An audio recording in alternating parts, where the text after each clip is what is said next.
শবনম ইয়াসমিন বুবলি আমার পা ধরে প্রণাম করে সালাম করে তারপরে শুটিং ফ্লোরে ঢুকে। মানে গৌতম শাহ কি কোনো দেবদেবতা হয়ে গেছে নাকি? মানে বুবলি ম্যাডাম আপনি, আমি আপনার হেটার্স আপনি ভাবতে পারেন, আপনার বক্তরা ভাবতে পারে, মানে আপনার কি বিকার, মানসিক ভাবে কি আপনি অসুস্থ? আপনি কেন গৌতম শাহের পা ধরে প্রণাম করে আপনার শুটিং ফ্লোরে ঢুকতে হবে? মানে এটা হয়? এটা কোন কালচার? এটা কোন কালচারের সাথে পরিচয় করাচ্ছেন আপনি আপনার দর্শকদেরকে?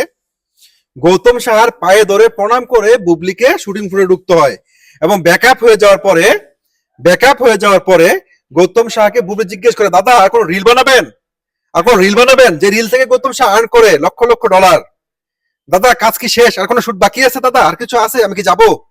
বুবলি এত লক্ষ্মী, এত গুণবতী মেয়ে, টাইম টু টাইম সেটে আসে, আমার প্রায় প্রণাম করে যায়, আমাকে যথেষ্ট রিল বানানোর সুযোগ দেয়। এই বক্তব্যগুলোই তারা দিচ্ছেন।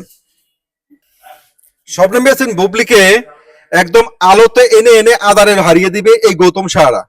কারণ গৌতম শাহ যে কথাটা বললো যে শবনম বুবলি আমার প্রায় প্রণাম করে সিনেমা সেটে ঢুকে, শুটিং ফ্লোরে ঢুকে, কাজ শুরু করে, মানে ওনার পায়ে প্রণাম করে, গৌতম শাহ পায়ে প্রণাম করে শবনম ইয়াসমিন বুবলি শুটিং শুরু করে, এটা কোন সংস্কৃতির সাথে পরিচয় করে দিচ্ছে?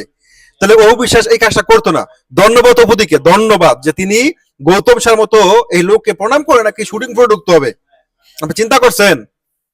আপনি ভাবেন একটু যে গৌতম শাহর মতো একটা মানুষকে প্রণাম করে তার শুটিং ফ্লোরে ঢুকতে হবে, তার কাছে শুটিং শেষ হয়ে যাওয়ার পরে প্যাকআপ হয়ে যাওয়ার পরে বলতে হবে, দাদা আমি কি যেতে পারি? মানুষ তো মানুষের হাজবেন্ডকেও এত কিছু পারমিশন নিতে চায় না হাজবেন্ডের কাছে। গৌতম শাহ কি রকম হয়ে গেছে যে গৌতম শাহ মতো একটা ব্র্যান্ড প্রমোটার একটা নর্তকীর কাছ থেকে এত এত পারমিশন নিতে হবে? বুবলির মতো গুণবতী লক্ষ্মী মেয়ার হই না। এই হচ্ছে বুবলির গুণের লক্ষণ। আমি জানি এটা শোনার পরে বুবলি বক্তব্য রিয়েক্ট করবে যে এটা কেন বুবলি ম্যাডাম করবে, যে বুবলি ম্যাডাম গৌতম শাহ পায়ে ধরে প্রণাম করে তাকে শুটিং ফ্লোরে কেন ঢুকতে হবে, এই কাজটা কেন করতে হবে? এটা কি বাংলাদেশের সংস্কৃতি? আমাদের দেশের সংস্কৃতি কি এটা যে একজন ডিরেক্টর, একজন অ্যারেঞ্জারের, একজন ব্র্যান্ড প্রমোটারের পায়ে ধরে, একজন ডান্স ডিরেক্টরের পায়ে ধরে প্রণাম করে তাকে শুটিং ফ্লোরে ঢুকতে হবে?